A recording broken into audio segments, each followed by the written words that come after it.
afternoon. My name is Sheila Lamb, and I'm with the Virginia SBDC Network.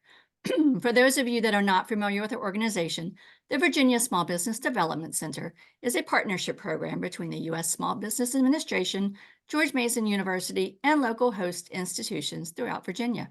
With 26 locations across the Commonwealth, we provide training and technical assistance to small businesses and their local communities. Our one-on-one advising services are available at no charge. Today's webinar, How to Manage Your WordPress Website, is presented by the Virginia SBDC Network. Please mark your calendars for the next webinar in our Digital Bootcamp series, Grow Your Business with Digital Marketing, on April 16th. We are recording today's presentation, and it will be posted on our website, virginiasbdc.org. Due to the large number of participants, everyone's microphone is muted, and the chat feature is turned off. But if you have questions during the presentation, you can type those into the Q&A box, and we will address them at the end of the session. We have also enabled the live transcript function, which you can show or hide via your own meeting controls. And now it is my pleasure to introduce our presenter for today's session, Cameron Nelson, Technology Advisor for the Virginia SBDC. Cameron has over 19 years of experience in technology and is a senior tech consultant in Silicon Valley, helping Fortune 500 companies improve their digital marketing and e-commerce. At the same time, he also found several tech companies, including a software-as-a-service website for tree preservation and a blockchain platform for nonprofits. Cameron is accomplished in language, culture, has an MBA and MA. He believes new technology products have the ability to shape our world for the better.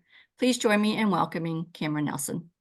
Thanks for the introduction. And hello, everybody. Welcome to this session on how to manage your WordPress website. Websites are becoming more and more critical for the successful running of a business nowadays. And I keep this presentation at a fairly high level, thinking that most people in the audience don't already have a lot of knowledge about WordPress. We will talk about some specific tactics and strategies that go a bit deeper, but if you have specific questions that I don't cover, feel free to ask them at the end of the session. I will get to as many questions as we have time for. And I hope that this is informative and valuable information to everybody who either has a WordPress website or is contemplating building a website on this platform. So with that, let's jump right into it. We have three goals for the presentation today. The first thing we're going to talk about is what is WordPress and should you be using it? Because it's not the only platform out there, and we're going to look at some of the common alternatives in case that might be better suited for your business and your needs. Secondly, I'm going to show you how to set up your WordPress website, starting with finding a WordPress theme, and then diving into some of the more intermediate types strategies you can employ when building a WordPress website to help make it the most effective for your business. And lastly, I'm going to show you how to customize your WordPress website using the theme that you selected, talk a little bit about some of the benefits WordPress has with things like SEO, your search engine optimization, and some of the interesting analytics features that WordPress offers to help you really get the most performance out of your WordPress website, and ultimately how to help you make more sales online. So first, I want to start by talking about what is the WordPress website building platform and should your business be using it? So websites are important for every business nowadays, and that's why you're interested in this topic.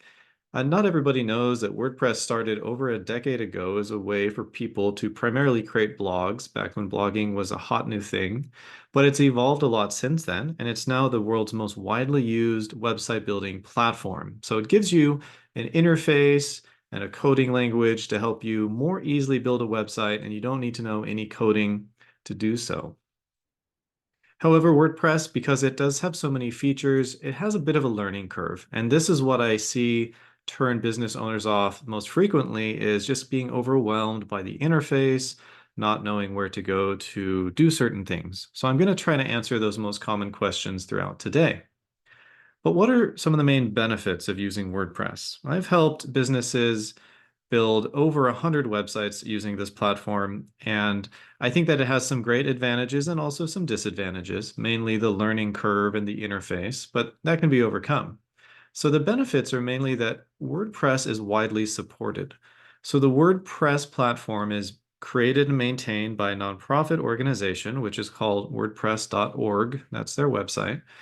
And it's always updated for compliance, for new phones, new computers, new operating systems. So if you build your website on WordPress, you can be assured that it's going to work no matter what device or platform your customers are visiting your website on. So that's a great plus. And you don't need to be a developer or know any coding to keep your website up to date. It will automatically be updated for you through the nonprofit organization that creates WordPress.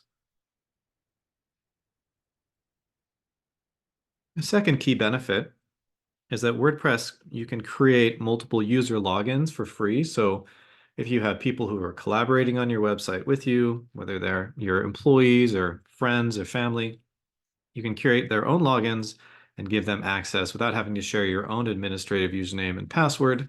And this is a nice way to secure your website in today's world where it's very important to keep tight cybersecurity measures over your online presence. Thirdly, you can choose your own website host, and the host is a computer or server somewhere in the world. This is commonly Google or GoDaddy, but there's many other hosts, and they actually store the website files for your website, including the text, the images, and the videos, and serve those up to the website visitors. So being able to select your own host and not being stuck with just one option is great because some are excel in certain areas over others, and you can really pick and choose the host that suits your needs the best. WordPress also offers a great selection of plugins, which are sometimes free and sometimes you pay a small fee for. But you can think of these like professionally made widgets or additions to your website that can add additional functionality. Maybe you want to have a streaming video on the homepage and that's not included in the WordPress theme that you picked. You can probably add that with a plugin. There's many plugins that cover many types of usage scenarios, and it's one of the best things about WordPress. There are a ton of plugins out there available. And again, you don't need to be a developer to use any of them. Next, WordPress is built for search engine optimization in mind. And we'll talk more about how WordPress helps you with SEO later on. But just to know, WordPress is built to help websites show up in the search results on the Google searches or Microsoft searches or any other search engine. WordPress helps you maintain your SEO and helps you get a basic level of SEO up and running right off the bat. The same can't be said for every other website building platform out there, so WordPress does a good job with your SEO. Next, WordPress offers many customizable themes. I'll talk about themes and how you can select the theme that'll best suit your business's needs. Many themes are free. I mean, there are hundreds, if not thousands, of free themes. In addition to that, there's probably 10 or 20 times more that are paid for that you can buy with a one-time purchase, normally between $20 and $50. So you can find a theme that will check many of the boxes you want for your website and offer you a great jumpstart in building that website on WordPress, offering many of the page layouts already done for you, and you just have to go in and customize them. And lastly, most of the website hosts offer a one-click install of the WordPress platform. So you can just click a button and say install WordPress, and you don't need to do any coding or developing to make this happen. I think one of the biggest downsides that some business owners run into is the amount of time it takes to successfully create a website on WordPress and also learn how to manage it. I think between 2 and 5 hours per month is the amount of time you will spend maintaining your WordPress website, which includes updating plugins, maybe making text or image changes, maybe adding new products to your e-commerce website.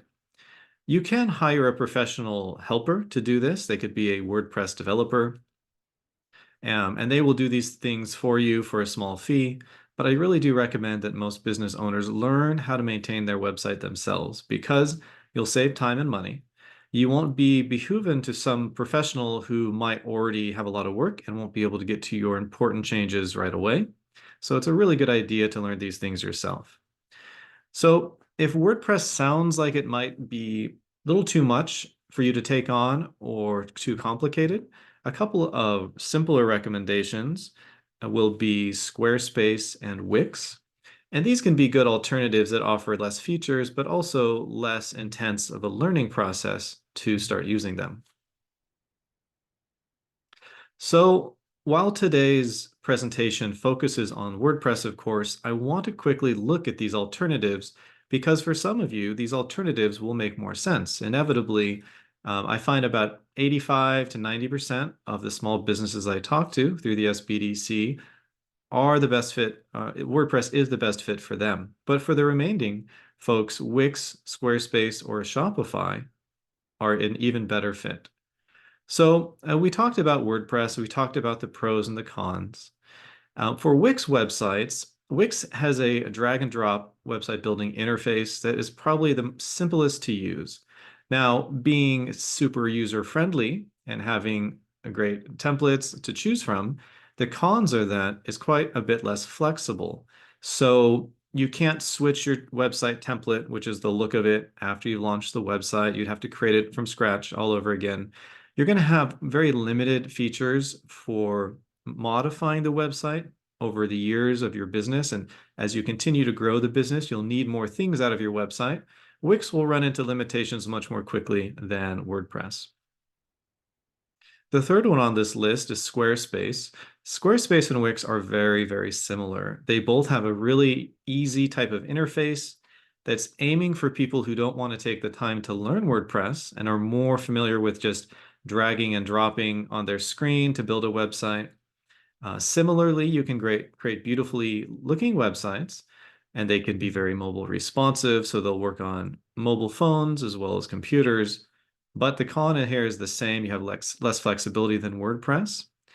And with both Squarespace and Wix, you don't have access to the same large plugin library or the theme selection that you do with WordPress. So because these are made for a different audience, you're kind of locked out of a lot of the more intermediate and advanced features that your website might need as your business grows. And lastly is Shopify. So Shopify is an e-commerce platform in its own right, and they started as a way to sell products, kind of like Amazon or Etsy. But they also offer a pretty comprehensive website building platform, which helps you if you want to sell your e-commerce products on Shopify. And that's really what it's for. So if you intend to sell physical products, you want to sell them via e-commerce, and that's all you want your business to do, Shopify integrates the e-commerce and the website building platform in the same place. However, it can get quite expensive, as you see in the pricing and plans column, that plans will start at $30 a month for basic, but many people will need a $80 a month plan or even $300 a month plan if you're intending to sell things like subscription packages or different types of things. So just keep that in mind. Overall, WordPress is the best priced option here with the most features. And that's why we're going to talk about it today and do a real deep dive into how you use it. I mentioned that WordPress is updated by a nonprofit organization based in the US. And one of the nice things is that it's constantly being updated and improved as the internet itself changes, as the search engines change how they scan websites and how they list search results. And one example of an improvement that was made about a year ago, WordPress working along with Google and the other search engines, they changed how the search engines rank pages. And before, you'll see in the graphic here, there were three main criteria. They're listed in gray: mobile friendliness, HTTPS, which means was the website secure, and no intrusive coding. But these new section was added called Core Web Vitals, which also checks on the page's loading, interactivity, and the visual stability. And all this is to say that WordPress worked alongside of the search engines to make sure that when those search engines updated their algorithm to determine what pages showed up, WordPress was right on top of it. They also updated their code to making sure your website built on WordPress was compatible with these changes. And these are happening, I would say, about every month. There's some update coming out that's either improving WordPress's functionality like this, or maybe fixing some security vulnerabilities, or making their websites load faster. So they're always on top of it, rolling out these changes for you for free if you're using WordPress as your platform.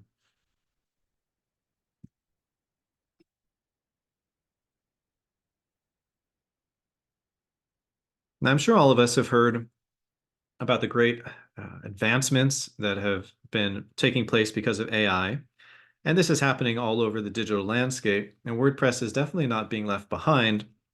About 6 months ago, WordPress started implementing some AI tools to help you build your websites faster. And these are pretty interesting and exciting tools that are definitely helping people build their websites on WordPress just a bit easier and with less time.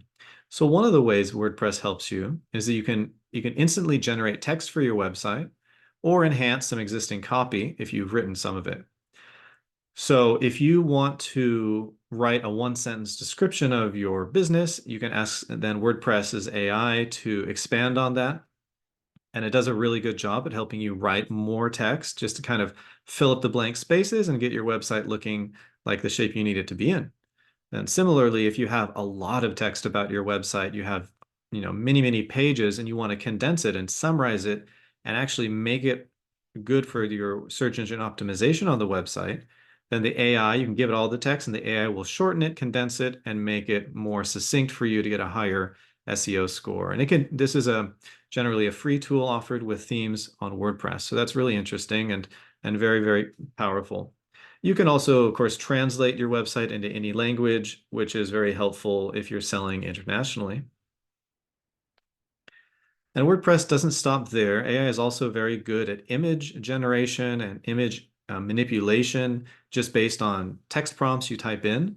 So you can use WordPress's AI image generation to modify an image. You can describe an image you want, and it can create that from scratch. So you can use these tools with WordPress. And I'm sure, they're advancing their AI capabilities all the time, along with pretty much every other company on the internet. So as we'll continue to see new improvements happening with WordPress and their integration with AI. So one of your considerations when using WordPress is how secure is it? This is probably the second or third most common question I get asked from small business owners. So why do you want to be aware of WordPress's security features? And why does WordPress itself focus a lot on security? So WordPress powers a large proportion of the websites on the internet. This makes it a very common target for hackers. But having a secure website will protect your user data, of course, that goes along with your reputation, and also ensures that your website isn't suddenly down, which can result in lost revenue. So WordPress has four main ways that they help your website remain secure. The first one are the updates. And I mentioned these before. I see a WordPress update to their platform maybe once a month. They have larger, significant updates once or twice a year, but they're constantly having little patches, kind of like with your smartphone. If you have iOS or Android, you see frequently there's a new security patch and you download and install it. So WordPress is no different. They're also doing security patches. And typically, when you log into your WordPress dashboard, which we'll be looking at in a moment, if there's an update, there'll be a big banner at the top that says new version available, please update now. It's very simple. You just click a button or two and it will run that update, install it, and it'll be all done. But you do normally manually have to go in and tell it to run that update. Your plugins that you use and even the website theme that you have can also have updates, and the process is similar for those. You'll click a button and tell it to update. Now, one of the most common problems or security vulnerabilities is if you don't update for a long period of time, you might make your website susceptible to hackers. They can do a variety of things, cause your website to go down. They could take control over that host server that you're paying for, your website host, and use it to run code for themselves. So you want to keep your code updated, and it gives you the best chance of avoiding anything like that. The second security measure that WordPress helps you implement are strong passwords. So this is good when you create your first WordPress user and password that you're going to use as the administrator for the website and the business owner. You're going to want to use a strong, complex password, which, WordPress will commonly tell you if your password you're trying to enter is strong, medium, or weak. And also, if you create passwords for other users, do a similar thing. Don't just create something that's a common one that can be guessed. because you don't want any of your passwords to be insecure. It could open up a route for a hacker or a malicious person to make a mess of your website, or again, kind of cause it to go down. There are also some WordPress plugins that will give you recommended passwords or tell you if your password you're trying to use is one that's commonly been exposed in a data breach, so you can avoid using an insecure password. Thirdly, there are numerous plugins for WordPress that enhance your security even further. I won't go into details of each of these, but some of the leading ones that I've used that I like a lot are WordFence, Sakurai, and Solid Security. And these words are links. So when you get emailed a copy of this presentation in a couple of days, you can click on these links and it'll take you right to these websites. But these security plugins help you with more real-time monitoring and protection against threats. So it's great to have strong passwords. It's great to have your updates all done. But these can take it a step further, especially if you're storing a database of your customer data, or you're storing data on your website that would be very bad to have stolen. Then I would recommend you probably also want to have one of these security plugins that'll be doing real-time monitoring and scanning for malware, just to help you have another layer of security. And fourthly, one of the most common security vulnerabilities for WordPress, or indeed any website hosting platform, is allowing unlimited login attempts. Because what this means is that if somebody has your username and they can try, unlimited combinations of passwords, they might eventually guess your password. So you want to restrict that, and that's typically not done by default, which is surprising in today's day and age. But currently, you can restrict the number of login attempts through a couple of different plugins. A couple are listed here, and I'd recommend that as a fourth item of security you would do if you're building a WordPress website.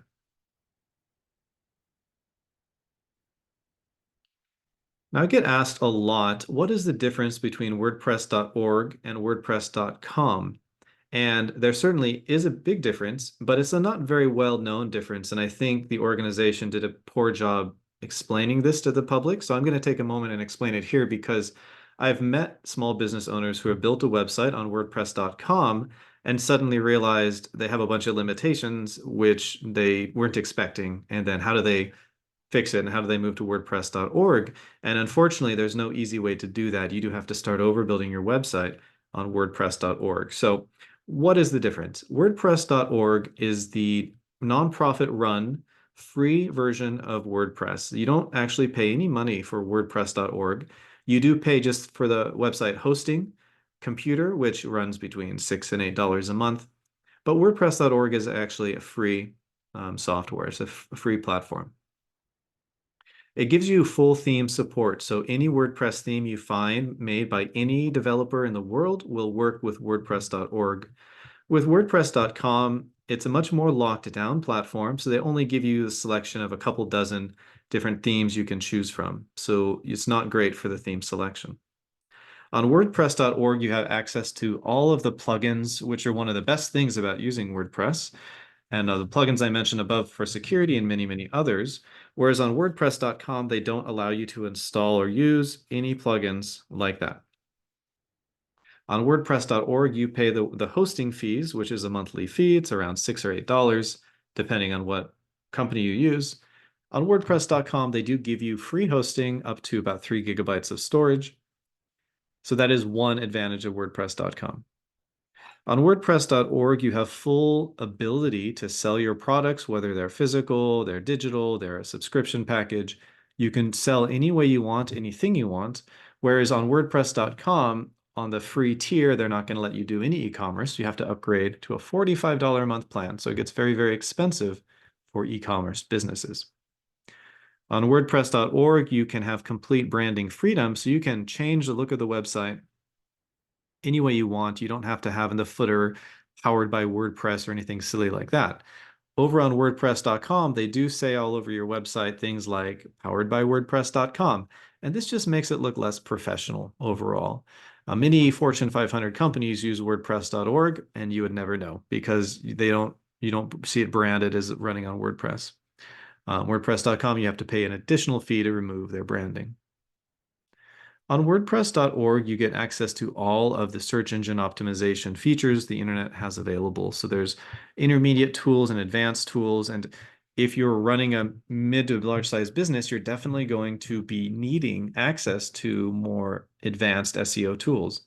Over at WordPress.com, they just give you very basic SEO control. So again, it's not great to expand with your business as you grow. And similarly, WordPress.org gives you full access to analytics, which can be your primary data source of who's going to your website and what they're doing there. And on WordPress.com, you get a very slimmed down, limited view of analytics.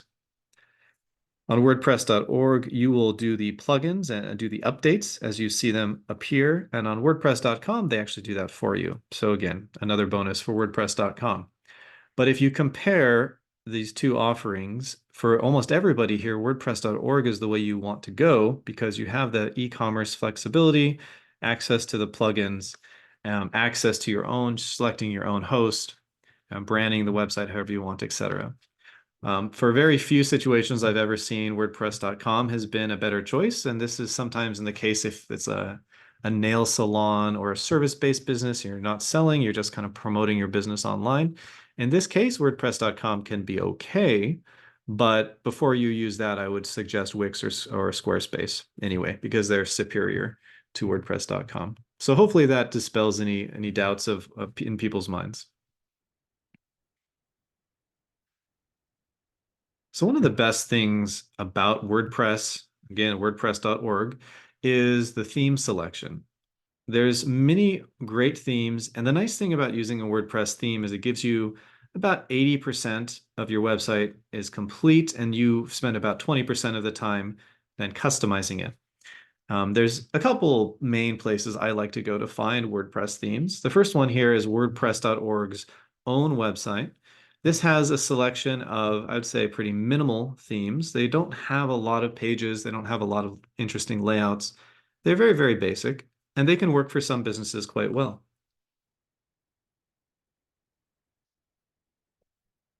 If you're looking for more feature-rich themes, more interesting looks, then these other two sites will be better choices for you. The first one here is Theme Forest, and I really like Theme Forest. You can search for a theme in a certain category. Let's say you maybe repair used cars, so you can search for mechanic or used car dealership, and you'll find many themes built with this industry in mind. And pretty much any industry you can think of, you can search for and find some things that are made for that industry with a layout and a colors that the developers think will fit that industry. You can then look through many dozens and find the one you like the best. Some will be free and some will be paid for, and it's generally between $20 and $60 for a one-time purchase of that theme. And the last site here is called ColorLib. ColorLib also has developers from all around the world who design beautiful WordPress themes, and you can purchase them here or download them for free sometimes.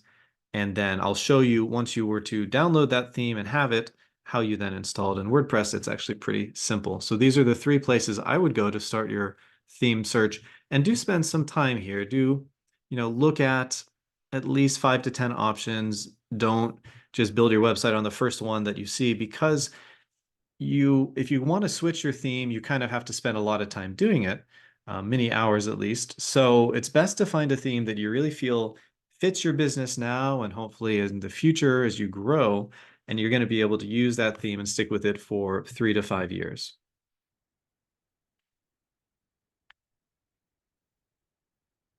So WordPress.org offers the ability to do quite a bit of SEO, which is the search engine optimization. Now, SEO is an entire presentation topic on its own, but I briefly want to touch on it here and let you know why it's important and some of the key things you'll be looking for. So SEO drives organic traffic to your website.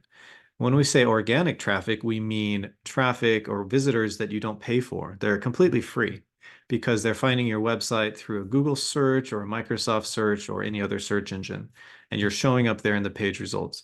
So having more organic traffic is great for your online business because you're not paying for each person who comes. WordPress is very SEO friendly, as I mentioned. You can optimize your site further and enhance the search engine ranking. So here are the 4 key components to understand to improve your SEO score. And again, if you have more questions about this, you can ask at the end of the presentation because I'm going to just cover this briefly. The first one is the quality of the content. So WordPress, like with any website building platform out there, the actual words you use on the website, making sure they have proper grammar, proper pronunciation, punctuation. These are very important. If you have spelling mistakes or weird grammar, the search engines will know and they'll give you a low score on the quality of the content, which will decrease your SEO. The second metric is the level of user engagement. And this means, do the website visitors on your website typically leave after 5 seconds? Or do they continue clicking on different pages and explore your website for a few minutes? The longer people spend on your website and the more activity they do will increase the level of user engagement and tell the search engines that your website is offering quality content that people are interested in. Third, is the website mobile friendly? And this might be another question that a lot of people have in their minds is, well, if you build a WordPress website, is it going to work on mobile devices? And the answer is almost certainly yes. It really comes down to the theme you use. And if you selected a WordPress theme that was created 5 or 6 years ago, it might not work well on a mobile device. But when you look at themes on the themeforest.net website or ColorLib, you can see when they were published, when they were last updated. So you probably won't even find themes from 5 or 6 years ago anymore. But anything from the last year or two will be sufficiently mobile updated and ready to be mobile friendly. And you won't need to do any additional work. The website theme is already made that when you build a website in WordPress, it will resize everything to make it mobile friendly. And the fourth SEO technique is the number and the quality of your inbound links. And so this isn't unique to WordPress, but any website you build for your business, if you have links coming to it from, say, your suppliers' websites or partnership websites, or maybe you were mentioned in a news article, so the news channel website, these are inbound links. And the more that link to your website, the better your SEO ranking will be. So it's always worth your while to see if you can make some partnerships, be mentioned on a news outlet or on a partner website. Because if you can get 5 or 10 inbound links, it's going to significantly boost your SEO. And along with these other techniques, it's going to help increase your search result ranking, giving you more organic traffic.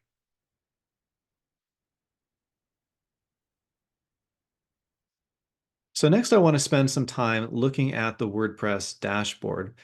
If you've ever monitored or administered a WordPress website before, you'll be familiar with this. And for some of you, you probably have never seen this before.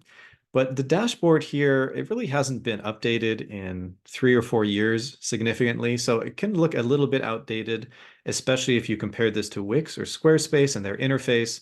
That looks a bit more modern. But this dashboard is serviceable. And with a little bit of time, you'll get to know, you'll learn where to go to do different things. And I'm going to start you on that journey today, showing you the most important parts of the dashboard and what you do in each one, so you're not as unfamiliar with this if you decide to build a WordPress website. Over here on the left are the different sections that you can go into to manage the WordPress website. The important items here include the media, the pages, the appearance, the plugins, users, and settings. And all of these you need to go into and properly set them up before your website will be ready to be viewed. The first one is the media section. And this is where you'll see all the images that are displayed on your website. And if you start with a theme, it's probably going to have populated this section with all of their default images, which is fine. You can leave them or delete them as you want. But you'll go in here and you'll add new images. And I'll show you how to do that in a moment. It's pretty easy. You'll add your images that you want to be on your website. And then when you go to edit the website pages, you'll be able to easily swap them out with the default images to get that website customized for your business and your needs. The second section is page management, which you'll be spending a lot of time in as you edit different pages of your website. You can see here this in the screenshot website, there are, looks like about 6 different pages. You might have 6 pages that come with your theme. You might have many more. I've seen some themes that come with 30 or 40 pages. The thing is, you don't need to use all of them. Many of them are optional or different variations. So they might provide 3 different about page layouts, which is great. You have the flexibility of choosing which one you want. So it doesn't hurt to have a lot of excess pages floating around here. You only need to use those you want. And in a year or two, you might decide you want to change the look of your website, and having those pages ready to be reactivated can be really nice. So I'm going to show you more about editing pages and page management when we do a little bit of a live demo on an active website in a moment. The next section is the appearance section. And the main thing you want to do here is manage your theme. So the theme is that initial starting look of the website. And it's quite easy to install a theme that you have purchased or downloaded for free. And I'll show you how to do that in the live demo portion. This section is the plugins section, where you can search for and add plugins to give your website additional features that did not come with the theme. For example, a video player, maybe you want an entire e-commerce plugin. I'm going to show you some of that here in a moment about the e-commerce specifically, because that's a very common one people want. You can find plugins for almost any feature you can imagine adding to your website. Though I will caution you that the more plugins you have, there's a couple of issues. The first one is, if you have many plugins running, you do open yourself to more security vulnerabilities, especially if you forget to update those. Any plugin running can be running code, which could have a security vulnerability. So you only want to run and have plugins that have a specific business function on your website that'll help you increase your online customer acquisition and your online sales. If it's not helping you improve the business and grow the business, you should not have a plugin. The second thing is, if you have many dozens of plugins running, they can slow down the loading of speed of your website. That's because they all have their own code to do something or other. And if you have many layers of code that have to download and load before your website is viewed, people might see that website loading very slowly. And I have seen some business websites that had 20, 30, 40 plugins, and some of them were causing the website to load more slowly than it needed to. So again, the fewer the plugins, the better generally, and make sure that they're updated just to ensure your website is secure and compatible with the latest changes on the internet. The next section is user management, where you're able to add users to help you modify the website. This could be an external developer, a graphic editor, someone who's updating content, or anybody else who's helping you with any function of the website. They're free to add these users, and you can also delete them whenever you need to, when that person is done working on your website. And this is the general settings section, where you'll find some more foundational settings for the website, such as the title and the tagline. These are displayed at the top of the browser window, so it's important to have thought of a good title, usually just the business name and a tagline. You can also set things like your date format and time zone and things like that. You just want to make sure that these are all set correctly, and then you can click the Save Changes button down at the bottom, and then your website will be ready to go.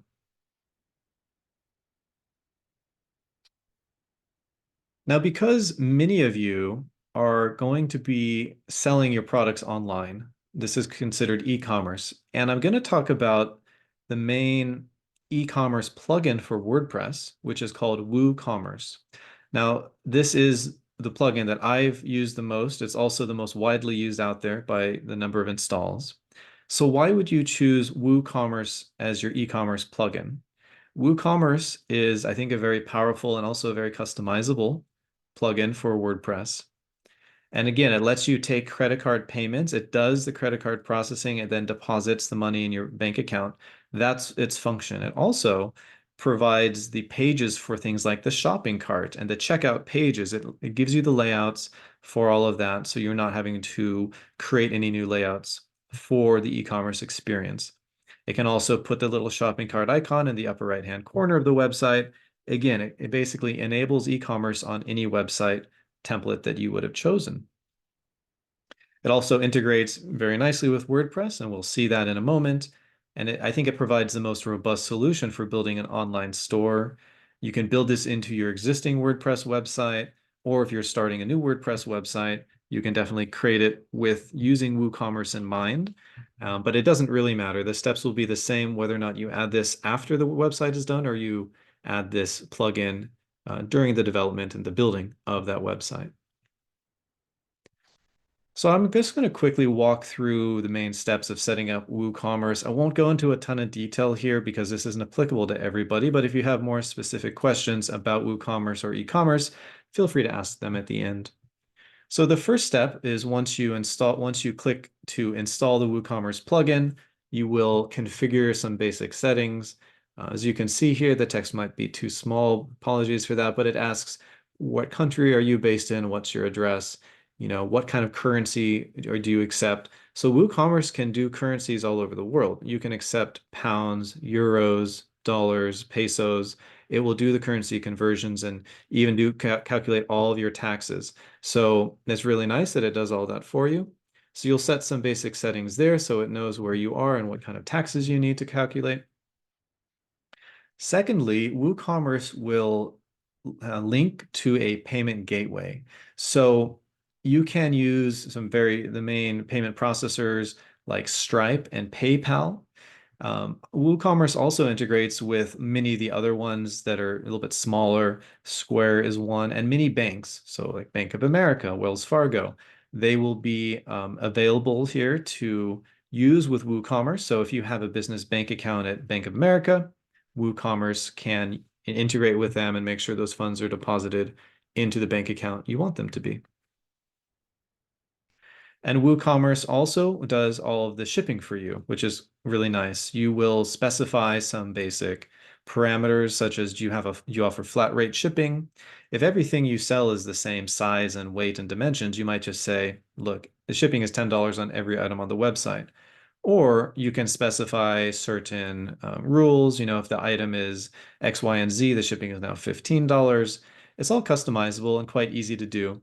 So WooCommerce helps to calculate the shipping, bill for the shipping, and helps you do the shipping. So these are the main steps you go through when setting up a WooCommerce. Now, when we look back into the dashboard, we see that if you have WooCommerce installed, on the dashboard on the left in the left-hand panel here, you have what says WooCommerce, and you have a few new options here. And this is where you go to create your products. So let's say you're selling kids' shoes. You can type a product name, which might be, girls' flower pattern shoes. Beneath that, you can type a description. There is a publish button here on the right, and I'm going to jump back to that in a moment. But basically, once you create the product and enter the price and the shipping information, if you don't click publish, it'll just be saved as a draft, meaning it won't show up in your website's store, your online store. By clicking publish, it actually makes that available to purchase. So just don't forget the publish button is there. As you go to set some more details about each product, you can set the price. If you want to have a sales price, if you want it to be on sale, you can set that here too. Other options you have is to define the number of inventory you have for the product. So you can just say it's a one-off thing. You can say one or however many of those same item you have. You can define a shipping price for that and other attributes of that product that you're selling. And so that ends the formal part of this presentation. And what I'm going to do now is jump over to a live website here.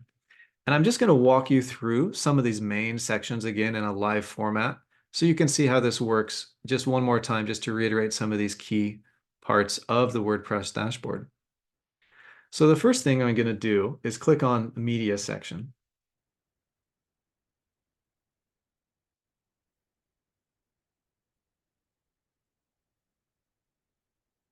And media is where you see all of the images that are listed on the website, displayed on the website. But also, you can have a lot of images here that are not on the website. They're just kind of hanging out here in case you want to use them at a later date. So a lot of images might come preloaded with the theme you select. And other images you will be uploading yourself as you build the website so you can display them on the website. If you want to add a new image, you just click up at the top. It says Add New Media File. So you can click that button. You can then drag and drop a file here or select the files from your computer. Now you'll see it says a maximum upload size is 2 megabytes per file. Your host might have a different upload limit set, but essentially this is to prevent you from uploading image that's really, really large in size, which would make the website load very, very slowly. As a general rule of thumb, you want to keep your images as small as possible. I would say around 200 kilobytes or KB is a good size for many images on a website. You could even go 100 kilobytes if the image is on the smaller side. If you have a really large image that's stretching side to side on the screen, you could consider going to 300 or 400 kilobytes. But you really don't want to get anything that's even approaching 2 megabytes. This would be very large, and on people with slower internet connections would make your website load more slowly. And also, the search engines will see this and give you a lower SEO score. So a lot of bad things happen when you have too many large images.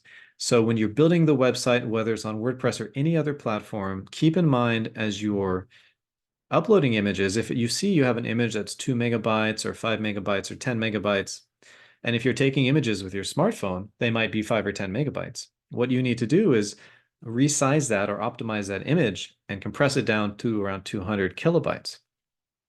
You can do this with any number of free online tools. If you just Google free online image compression, you can then upload your JPEGs in their original size. You can say, I would like the destination size to be 200 kilobytes and click a button, and they will give you the new version of those images. And that's what you should use and upload here and use across the website to ensure that your users have a good experience, and also it'll help improve your SEO score. The next section in the dashboard here on the left is the Pages section. And you'll be going in here quite a bit as you edit the content of the pages that come with your template. So the template this website's built on, this is one of my websites. It came with all these different pages. Now I'm not using them all, but to edit any one of them, you see as I hover over one of the pages, this little menu pops up. You'll have the same menu. You'll have options to edit, quick edit, trash, view it, and duplicate. And duplicate actually is a plugin that I commonly install. This isn't a default option here, but there's many duplicate pages plugins. And this just helps if you want to obviously create a duplicate of that page. But what we're going to look at first is by editing. So I'm going to click on edit of the home page.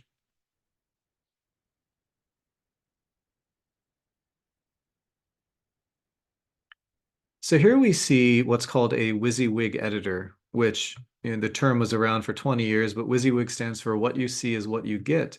And essentially, now that I'm in this mode, if I click on something and I want to retype it, I can just simply type something. As you see, I can add more periods. I can change a word. I can retype a whole paragraph. And anything I type in and I edit is changed. Similarly, with an image, if I click on an image, I can go and edit that image. I can edit the link that a button goes to by clicking the edit button next to any link on the website. And so this is the mode you're going to go into to make any kind of edits of the different pages. It's quite easy. Because it's a WYSIWYG editor, when you see an image or some text you want to change, you can just simply retype it here. And one of the main things you'll be doing when you start with your new theme is replacing their text and their images with your own content to make this website look like your business website. And one last thing to keep in mind is that all the changes you make won't be published to the internet until you click the update button here in the upper right-hand corner. And that will actually make any changes updated and live for people to see. So I'm going to back out of this and go back to the main dashboard. And editing any page is the same process. You will just hover over it and click on Edit. Quick Edit gives you the ability just to change things like the title of the page. Not much use there generally. And depending on your theme, you might have an additional Edit button, usually at the end here, past duplicate this. And that will say something like Edit with Elementor or Edit with the name of the theme. Because some themes use a fancier editing interface, and the most common one you'll see is Elementor. Elementor functions just like the one I showed you. It's a WYSIWYG editor, so it doesn't matter if you have Edit with Elementor or just the Edit button. The process of modifying the website will be very similar. You'll click on text or an image, you'll retype it or replace it, and you'll click Save.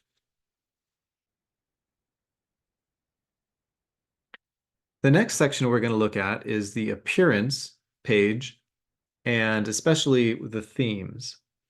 So here we have the ability to view some different themes. Now, each of these was pre-installed by WordPress, and the one I'm using is the one that says it's active. It's called an NEVE. You can see that here. And so if you want to find a new theme, you can click on Add New Theme button up at the top.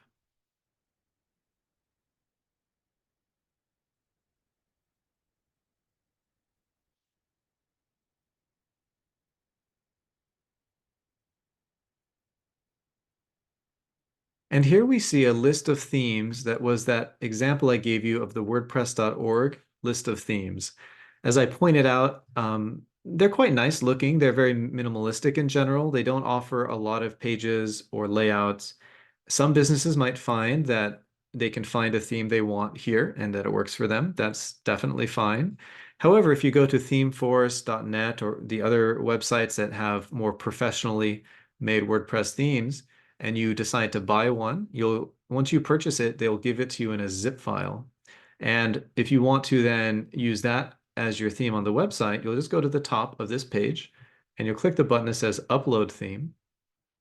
And then it says if you have the zip format file, you can upload it here. So you'll just choose the file and you will upload it. And click the Install button. And that's all it takes to get the theme that you selected from a different website active on your WordPress website. It's very easy. And then that'll be the active theme of the website.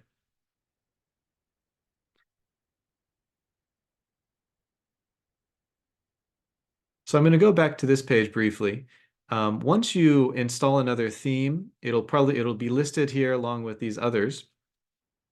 And when you're ready to, you'll click the Activate button. So there's basically two steps. You'll first upload the zip file and click Install, but then you'll also come to the Themes page and click Activate. That's kind of the last step, just to ensure you know you're activating the theme you want, and you're seeing kind of all the options here on this page. You will activate the theme that you have chosen.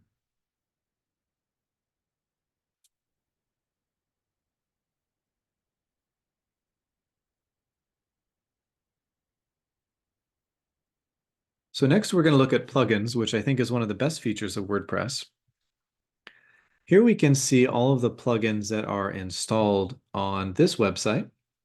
There's about 6 or 7, which is probably a very average amount for most websites. You see that most plugins have an update available, so I should go through and update all of these. If you log in and see that there's updates available on your plugins, I would always recommend that you do update them. Here you can also click on settings for a plugin or deactivate a plugin. So again, if you have a plugin but it doesn't have a practical use, I would deactivate it because you don't want plugins running just for providing no benefit. They can increase the security vulnerabilities and also the page load times. But if you want to find a new plugin to install, you can go to the top of this page and click the Add New Plugin button.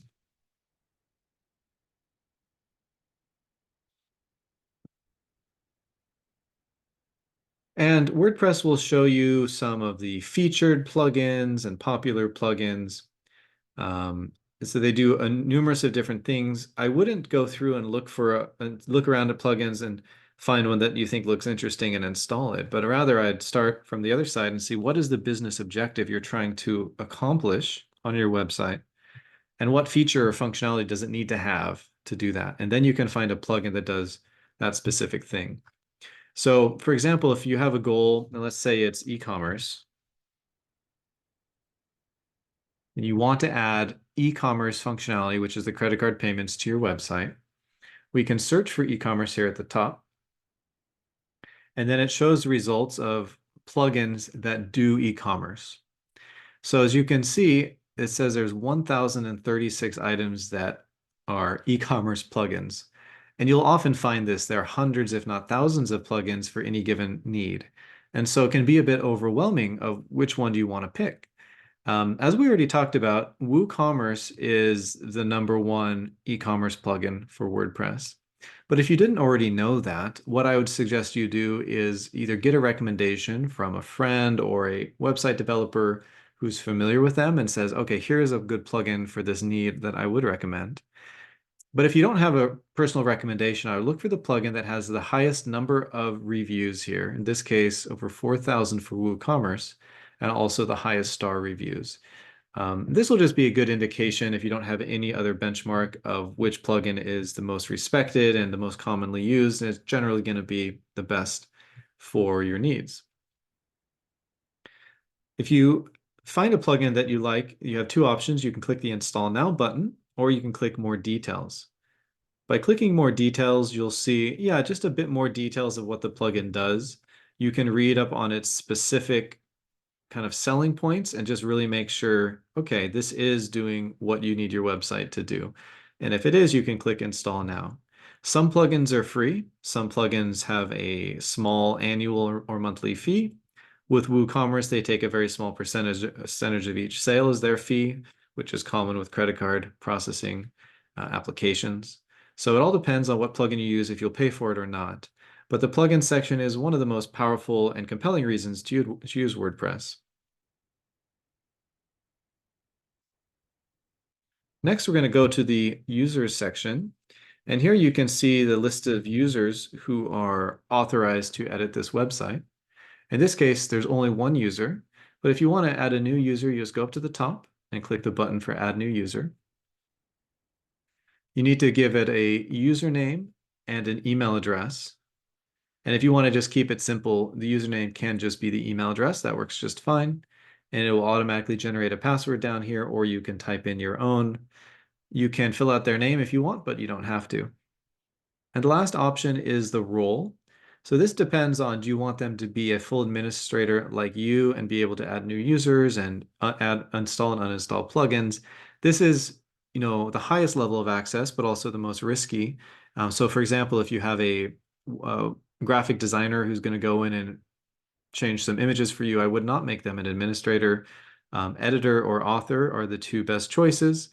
Editor has more access than author, and you can find a full breakdown on the support pages. But here you'll set their role, and once you set the role you want, you just click Add New User.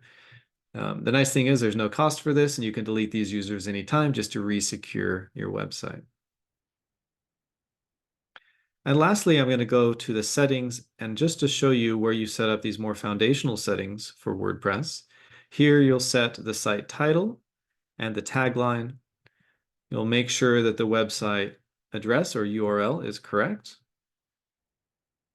You can specify your own email address here, the business email address as the administrator email address. This is for if you have a contact page. By default, the contact emails are sent to this address. So that's the main reason why you'll set the administrative email address here. And you'll set things like your date format, time format, etc. And then when you're all done, we click Save Changes. So this is the basic layout of WordPress. These are the main components you'll be interacting with as you build and maintain your WordPress website.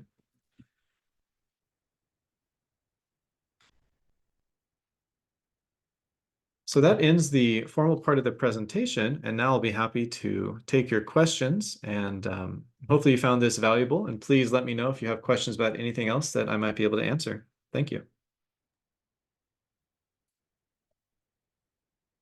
Okay, Cameron, we have About 25 questions. So let's see what we can get through. All As right. always, you might have already answered some of these, but we'll go ahead and you can just answer them shorter, if it was covered later after the question was raised. Sure. Okay. So first, when I make my website, I have a lot of space on the sides. It looks like all my information is smashed into the middle and it looks very unbalanced. Any advice? Yeah, well, I mean, just from what you've described, it sounds like you have several columns on the page, but they're either mostly blank or just kind of not configured properly. So everything's getting jammed into one column off to the side. Without looking at the website, I wouldn't be able to give you more specific advice, but it sounds like there's something wrong with the page layout. So you might go into the edit section of the page and see if you find that there's empty or blank columns as you hover your mouse over. If you do find those, you can normally right click and say delete or delete them through another method. If you can delete the empty columns, you might find that your content then spreads back out across the page like it should be. Right. Do you have any best practice guidelines when hiring someone to work on your website? That's a great question. And I have helped a lot of business owners find website developer help. So there's a couple aspects to the question. The first one is where will you go to find the person? There's some popular freelance websites like Upwork or Fiverr. I think those are good places to go. You can search for, let's say you're looking for help with front end layout or maybe back end database. Like you can be more specific and find someone who has those website skills. I would look for people who have a lot of reviews and high star reviews. And also if you can have an initial conversation with them and ask them some questions, see how they respond. If you're hiring international developers, who would primarily be from India or Eastern Europe or maybe China, you want to make sure that their level of communication in English is sufficient, so you can actually have meaningful conversations with them. But once you were to choose a developer from one of those platforms or elsewhere, you'll need to create them their own account, their own username to help you with the website. So again, it's likely they'll need to be an administrator, but only do that once you're certain that they're trustworthy. Otherwise, you could make them an editor, and that might be sufficient. If they're going to be installing plugins or themes, though, they'll need to be an administrator. So that's just some high-level suggestions on that question. If you have more, detailed questions about how to choose a developer, please let me know. This is a quick follow-up to that first question about compressing the images.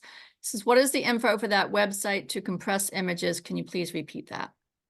So there's not a specific one I use. If you just Google free online image compression, there's dozens, and they all essentially work in the same way. You'll upload your image, and they will then ask you how small do you want this to be. You'll give it a size. So again, I'd say around 200 KB, maybe 300 KB if it needs to be a very large image. And then they'll give you that new image, and you just download it. I've been asked, are these sites that do free conversions safe? And I can't really answer 100%. Many say their fees are supported by their banner ads, but essentially, if you are uploading your images or anything to another company or server, ultimately what they do with them, like I couldn't say. Another option would be you can get a online image editing software on your computer, like Adobe Photoshop, and that'll allow you, or Adobe Lightroom, and those will allow you to optimize and shrink those images right there on your computer, so you won't need to upload them. But that software runs about $20 a month on a subscription service, so it might be not the best option. Generally, I just recommend the websites that do it for you. I have heard that theme templates can expire and maybe not fit well with the CMS. How do you know what is a good way to determine, I guess, how do you know what a good way to determine that is?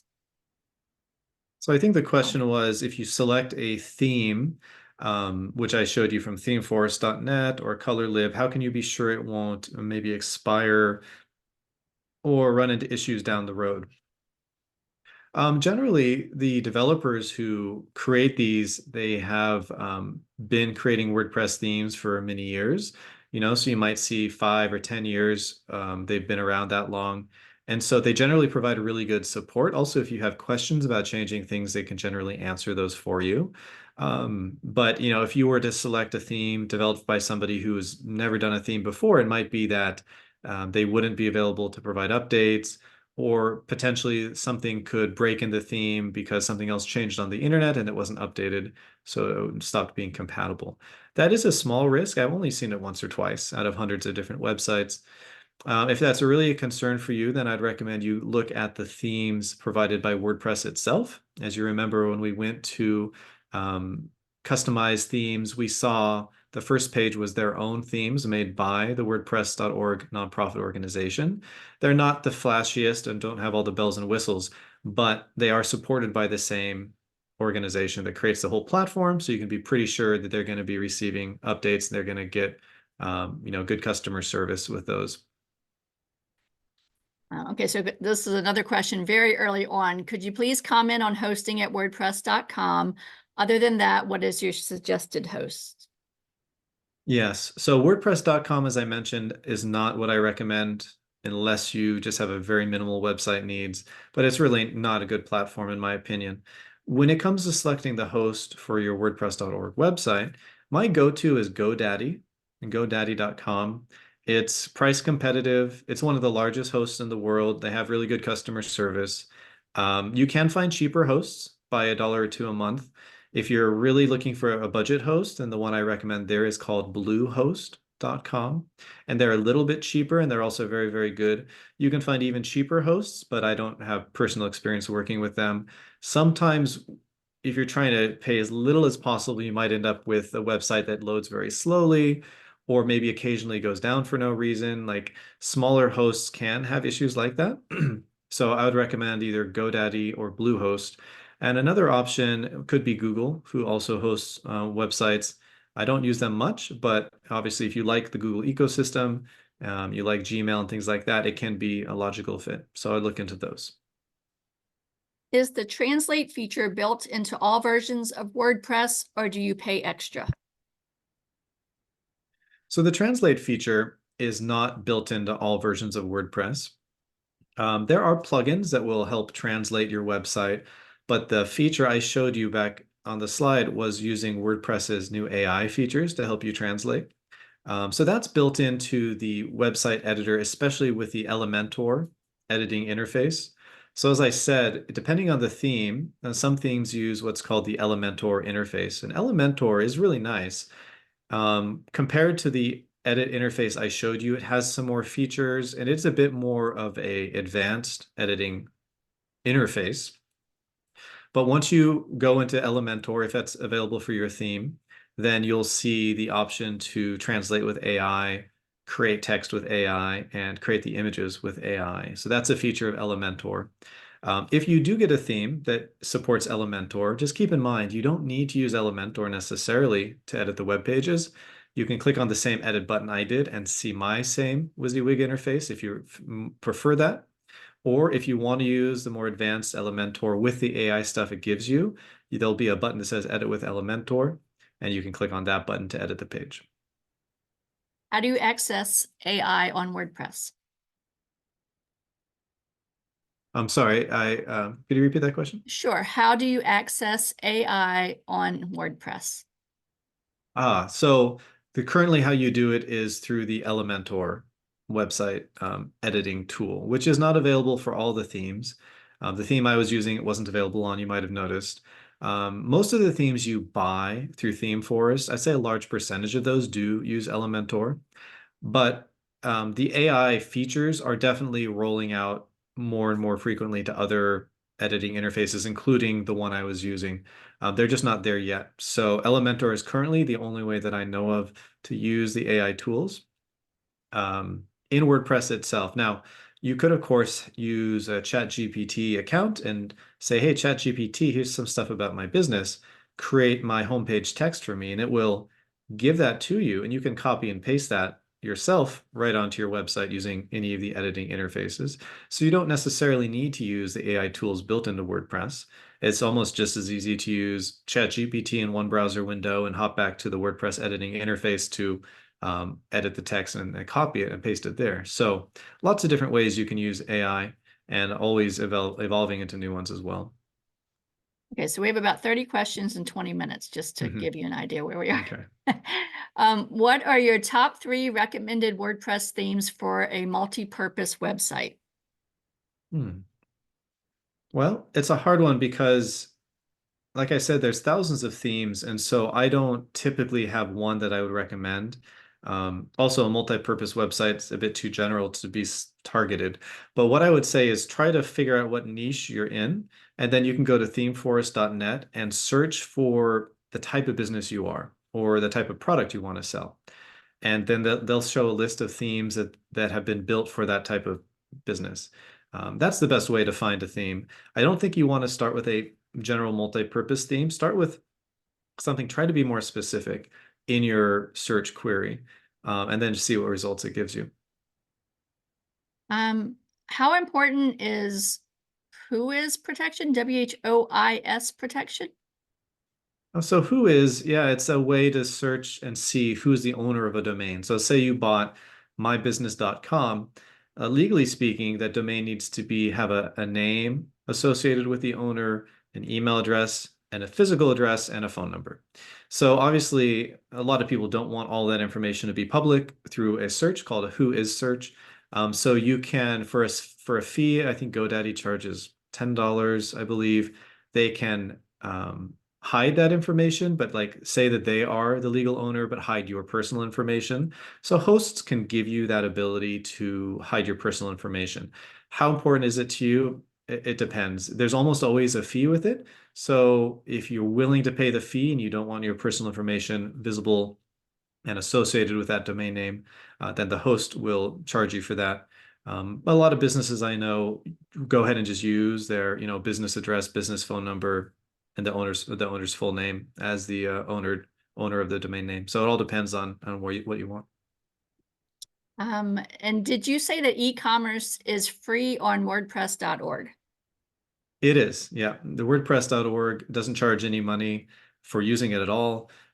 You will pay a credit card processing fee, so if you take credit cards through the Visa or the Master Network or Discover, any of those, there's always a fee. And so you end up paying the fee to whoever's processing the credit cards, generally 1.5 to 2.5%. But WordPress doesn't get paid anything, no. Do you have preferred themes that are minimalistic but leave room for creativity? Mhm. That's a great question. And I would just say again that I look at so many themes. I never really go back to the same theme twice. It's usually doing a search for that specific business. So it sounds like you want a minimal theme, which is great. If you were to search themeforest.net for minimalistic WordPress theme, you will definitely find a couple dozen that will be really good looking, and then you can look into them in more detail. They have live demos, so you can look around in them with kind of the demo content and see how the animations look and see how it feels, and then you can pick it after you've looked at maybe 5 or 10 different websites and pick the one you want. Okay, this attendee is wondering, the inbound links, do they need to come from an outside website that's linked to mine, or do I create the links on my site to others? That's a great question. So an inbound link is a different website completely from yours that does link to your website. So for example, if you're in an industry and you have a supplier that you frequently buy some your parts from to make your gadgets, maybe they have a page, maybe they have a blog post, or maybe they have a social media post. And if that then mentions your business and links and has a link to your website, then that is an inbound link. So it can be on the form of their blog post, their website, or their social media posts are pretty common. Is there a fee for WooCommerce? WooCommerce, yeah, they do have a small fee for the credit card processing part. So like I said, the Visa, MasterCard networks charge 1.5 to 2%, maybe 3%. WooCommerce, and I forget exactly what it is now, they have a very small fee that goes into that. So it's like 0.2% or something. So there is a fee that's kind of tacked on to use WooCommerce. And for that, they again handle the credit card processing and they deposit the money into your bank account, as well as creating the shopping cart pages and the view cart page and those other website pages for managing the e-commerce environment on your website. Would WooCommerce be used for services like coaching sessions or coaching packages? Yes, it can be. So WooCommerce, with its kind of base package is good for selling physical products. But if you want to do subscriptions, I think you buy an annual fee to do a subscription sales on your website. I think it's around $50 a year, maybe 70. So I have helped some businesses set that up in the past. So WooCommerce, yeah, the more specialized you want to get, you'll find it can do just about everything, but they might have a fee associated with kind of unlocking that ability to sell a certain type of niche product. Is there a place to receive any WordPress discount codes? So again, WordPress is free. You're never going to pay for WordPress. The thing you're going to pay for the most is your website host. So GoDaddy, Google, Bluehost, they're around $6 to $8 per month. Can you find a discount code for them? Probably, but I'm not really an authority of where you would find that. I would just Google it and you might get lucky. You might find a discount code for one of them. What is Otter? Otter. Otter is, I'm not really as familiar with Otter. I know it's a function of WordPress, but in all the websites I built, I've never really interacted with it. It's probably something to do more with a developer if they need to customize code on an existing theme. I think it has to do with coding and editing, but I'm more of a business analyst than a developer for WordPress, so I haven't used Otter. I've been putting off installing WooCommerce because of security concerns, but since I have Jetpack installed, do you think it would be safe for me to do it on my own? So yeah, Jetpack is an interesting thing. It's a plugin for WordPress that, as far as I understand, kind of enables it can work with WooCommerce. I'm not an expert on Jetpack, so I won't really comment on that. But you did mention security concerns with WooCommerce. I'm not sure specifically what type of security concerns, but in my experience, I've never seen it run into any security problems, whether they're hacking or anything else.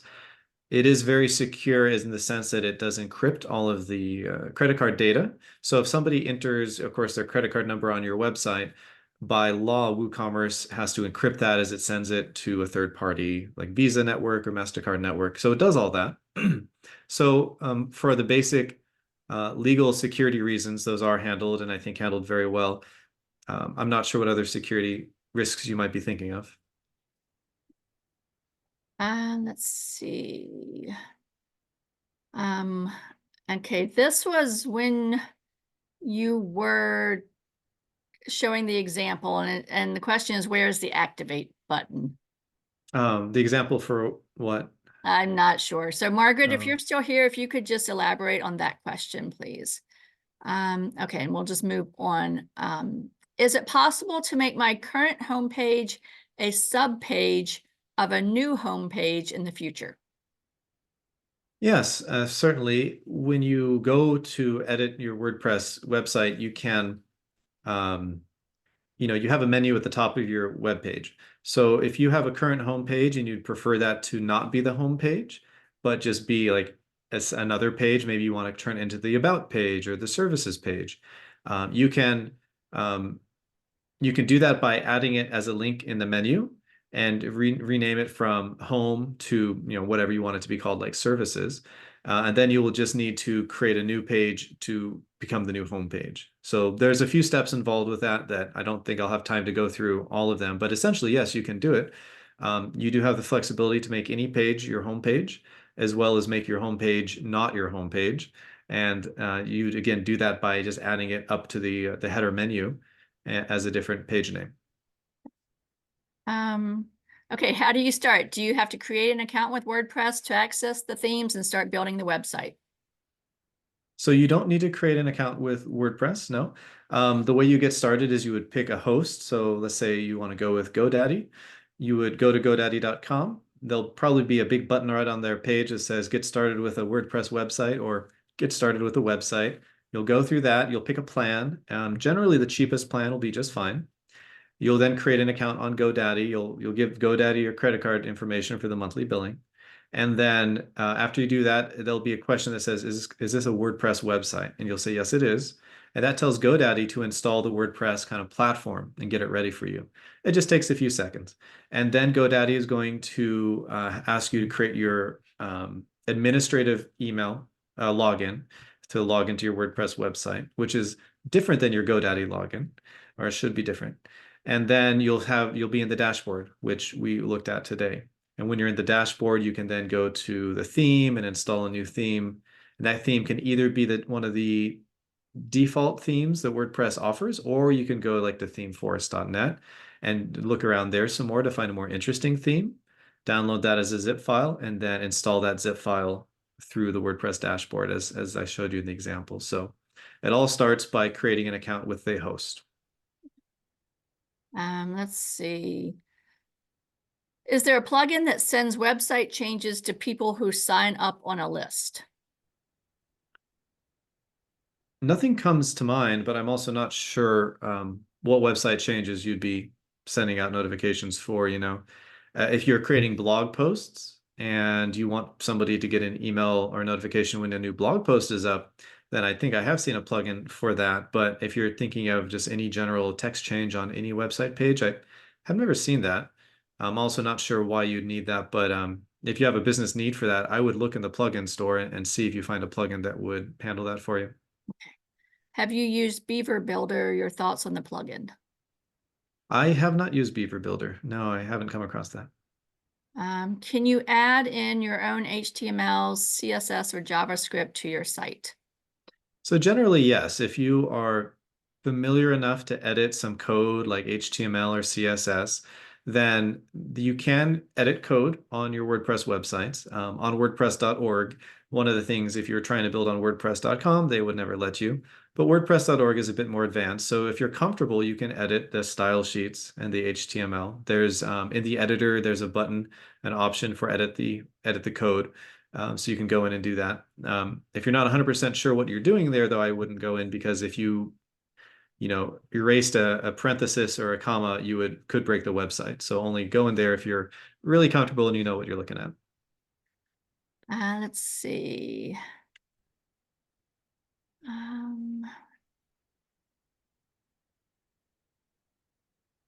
Are there any good tutorials or videos online to recommend that provide step-by-step directions on how to create a website using WordPress? There are. I think the presentation today gave you a brief overview of some of the key highlights, but obviously in this 1 hour, we kind of touched on the main areas. To get more in-depth training, I think YouTube is a good resource. I don't really have a specific person or company on YouTube that I would recommend, but if you were to Google or to go on YouTube and search for building your first WordPress website, I would probably then also look for in 2023 or 2024, because if you find something from a couple years old, things have changed enough that it won't always be applicable. So find something that came out this year or last year. Yeah, but a lot of it is now that you've seen where to go, and you'll get a recording of this presentation as well, I believe. So you probably have enough to get started. And then maybe when you run into questions that I didn't cover today is when it'll be a good time to go and search YouTube for a video specifically on that. Maybe, how do you update a plugin or how do you install a theme if you forgot? But yeah, I think that this hopefully gave you that overview you needed, at least to take the first couple steps. Great. Do you know of any IT interns who may be able to assist with my WordPress website construction? Maybe you do. Does the SBDC have Yeah, I would those say, resources? Cynthia, I would ask your local advisor. I think you might be through our Mason SBDC. I would ask them. They could probably hook you up because I think George Mason University, their students help. So I would definitely reach out to your advisor. Yeah, universities can be great as Yeah. well as the local SBDC. I do have resources with professional developers who help businesses create websites. And so if you're looking for a reference of somebody you can work with and get in contact with, I can help you and you could email the email address here on the screen, help@virginiasbdc.org if you'd like to get in touch with me and get that referral. Fabulous. Thanks, Cameron. Let's see. What are the dangers of removing a plugin? Should plugins be removed or just deactivated? So deactivating and removing will essentially do the same thing. Deactivating just keeps it in your list so you can easily reactivate it again by clicking on activate. If you remove it or uninstall it, it'll just be gone from your list and you might forget what it was called. But the main risk of either deactivating or removing would be if it's currently providing a function on your website, that function would stop. So let's say you had set up WooCommerce and you had created products and they're in your shopping cart. If you deactivate WooCommerce, then the links to those products will disappear. All the pictures and text will disappear, as well as the whole shopping cart pages and the buy now button and things like that. So every plugin, if they put things on the website, those things would disappear. Some plugins only work in the background. So if you have a plugin collecting analytics on your user behavior, if you deactivate it, nothing will visibly change, but your reporting for the analytics will obviously stop. So just be aware of what the plugin is doing. And also, if you deactivate it and realize, whoops, you didn't mean to do that, activating it is quite easy. You can click the activate button again. It should activate with no problems. I mean, I can't guarantee it. There's a lot of different plugins that do different things. But if you were to uninstall the plugin, it would be more of a hassle to get it back for sure. Okay, so we have about 5 minutes and a lot of questions still. So I'm going to put out there, if anyone's question does not get answered or did not get answered after you asked it here, maybe in the presentation, just send an email to help. I posted that in the chat. So help@virginiasbdc.org. You can just email your question there and we'll make sure you get it answered. So next one, 200 kilobytes is optimal for photos. Is there an optimal size for videos, or is that dictated by the plugin selected? So most websites today host their videos on YouTube and embed the YouTube playing video on their website.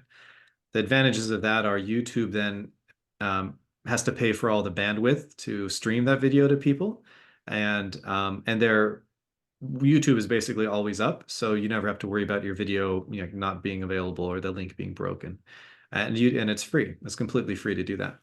Um, so if you do that, you'll upload your video, whatever size it is, to YouTube, and YouTube will optimize and compress it themselves based on their own algorithms. But generally, that's the best, and it works pretty well every time. If for some reason you need your video hosted on your own host on your own website, not on YouTube, then yeah, the size will be quite important. Again, it depends on if you're trying to stream a 4K video or a 1080 video. The size can be all over the place, so I don't really have a hard and fast recommendation. My recommendation would be, unless you have a real need to host it on your website, host it on YouTube instead and let them just deal with all that. YouTube will give you the code called the embed code, and you would just simply take that and you would just drag that onto your website where you want the video to be, and it'll kind of pop up. The thumbnail will be there, and they can click the play button, and it'll look like it's playing from your website, but it's streaming through YouTube. And that's the best way usually. Great. Let's see. This should be a quick answer. E-commerce and WooCommerce are both credit card processors, correct? They apologize. They might have missed that during the presentation. Well, e-commerce is a type of business that sells products online. WooCommerce is a program that facilitates the credit card processing. So if you want to sell with e-commerce, if you want to sell on the internet, you need to process the credit cards because people don't pay with check, of course, or anything like that. So WooCommerce is the main way to process the credit cards if you have a WordPress website. There's others. If you search for e-commerce, you'll find more. But generally speaking, for that application, I recommend WooCommerce is the best. Can I use WordPress with AWS as the host? It's a great question. I don't know 100%. AWS is Amazon, for those who don't know, and they're one of the biggest cloud computing services in the whole world. I'd be surprised if they don't offer hosting for a WordPress website, but I have never seen it done, so I can't say for sure. But I think if you just were to Google AWS WordPress hosting, just see if they say that they do it. It's quite likely. Right. Cameron, you can see the questions, right? I'm not looking at Oh, them, you're but if I not on click up there. there, I Because I was could going to say, probably. if you wanted to pick out one more to answer that you may not have covered, because there are still quite a few, and I want to make sure. Down towards the bottom of the list, I guess you started at the top. Yeah, Okay. I did start at the top. Yeah. Well, there's a lot. You're right. I mean, if you think one you want to address, and then, like I said, anybody else can just email us. mhm. Okay. Well, there's one about WooCommerce might be good. So, what if you are providing a service and not selling a physical product, but you want to take credit cards online? Is WooCommerce a good fit? So in this case, maybe you're let's say, you offer a dog walking business, and so you don't sell a physical product, but you'd like your clients to pay you on your website, yeah, that's fine. One of your products you can set up with WooCommerce would be maybe your 60-minute dog walking package. You don't need to sell a physical product. You don't need to ship it. You'll tell WooCommerce, there's no physical product. There's no shipping involved here. They will simply take the credit card payment, take out the fees, and deposit the rest in your bank account. So yeah, WooCommerce would be fine for the service-based business like that. Okay, I apologize. We can't get through all the questions. We are at time now. I'm going to go ahead and wrap us up. Cameron, thank you. This was phenomenal. You had a lot of people thanking you for this wonderful information today in the Q&A. So thank you from the SBDC as well. And I want to thank everyone here who attended today. As a reminder, you will receive an email with a link to the recording and the slides. You'll get that this week. If you would like to sign up for upcoming webinars or access recorded webinars, please visit virginiasbdc.org/training. This webinar and other SBD resources are designed to be used in collaboration with your local SBDC advisors. You can sign up for a free and confidential session by emailing help@virginiasbdc.org or via our website. And we do hope to see you at our next session. Take care, everyone. Thanks, everybody. Have a good day. You too. Bye-bye.